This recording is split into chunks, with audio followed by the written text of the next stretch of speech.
Guys, जब आप किसी भी एनबीएफसी कंपनी से लोन लेते हैं और लोन लेने के बाद उसकी ईएमआई जो है भर नहीं पाते हैं, टाइम बाय टाइम पे नहीं कर पाते हैं, तो आपकी मन में कहीं ना कहीं एक डाउट चलता ही है कि अगर हम लोन नहीं चुकाते हैं तो क्या होगा। पहले आप लोगों को थंबनेल पर दिखाया हूं, वहां पे मैंने 4 ऑप्शन रखा हूं, 4 ऐसे आप लोगों की सवाल वहां पे मैंने लिखा हूं कि आप लोगों के साथ क्या क्या हो सकता है इस तरफ अगर आप गलती करते हैं तो मैं आगे आपको उस 4 चीजों के बारे में डिस्कस करूंगा। उससे पहले एक छोटा सा रिक्वेस्ट है, वीडियो को पसंद आए तो लाइक करें, चैनल पर पहली बार हो तो चैनल को सब्सक्राइब जरूर कीजिएगा।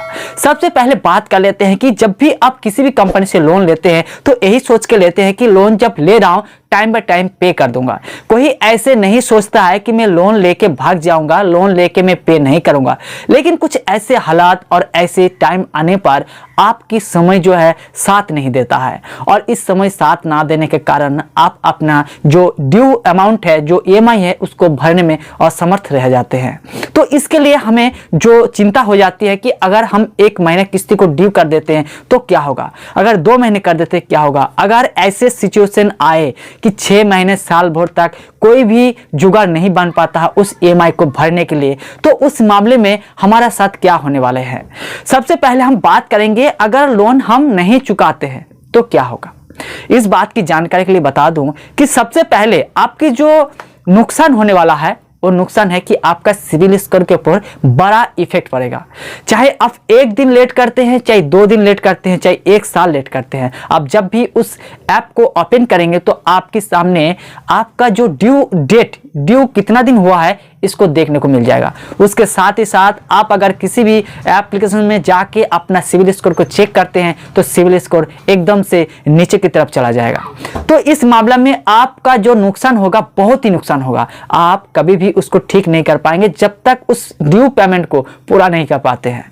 तो इस मामले में अगर लोन नहीं देते हैं तो आपके साथ क्या होता है कि जो ऑनलाइन वाले कंपनी होता है, एनबीएफसी कंपनी होता है, होम क्रेडिट कंपनी, ये सारे जो कंपनी होता है इसमें आपके पास जो 2 नंबर ऑप्शन में देखा होगा कि पुलिस आपको अरेस्ट करेगा या नहीं।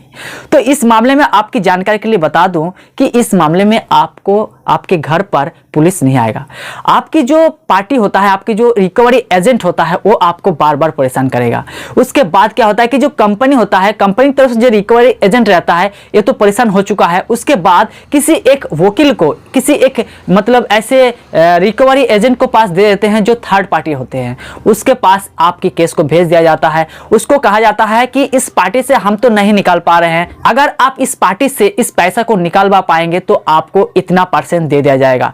तो उसका बाद क्या होता है कि जो थर्ड पार्टी होता है वो आपको बार बार परेशान करते हैं। लेकिन मैं आपकी जानकारी लिए बता दूं कि इस मामले में जब तक 10 से 20 लाख रुपया का अमाउंट नहीं होता है, अगर 5, 10, 20 हजार रुपये होते हैं तो कभी भी आपका घर पर पुलिस नहीं आएगा इस मामले पर।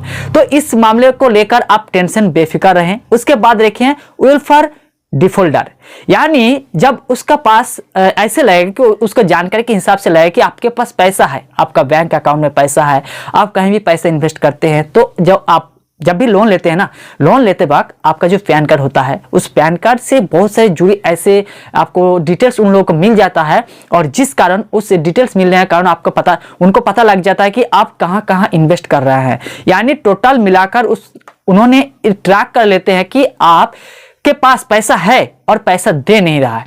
तो उसके बाद उसका जो वकील होता है उसके पास आपके पास आएंगे, उसके बाद आपका वेरिफिकेशन होगा, आपकी घर की वेरिफिकेशन होगा, इंक्वायरी होगा। उसके बाद उसको लगता है वो जो पार्टी आएगा इस सरकार की तरफ से आएगा, वो जो किसी भी पक्ष का नहीं है, कंपनी की तरफ से नहीं है, ना किसी हायर किया गया है।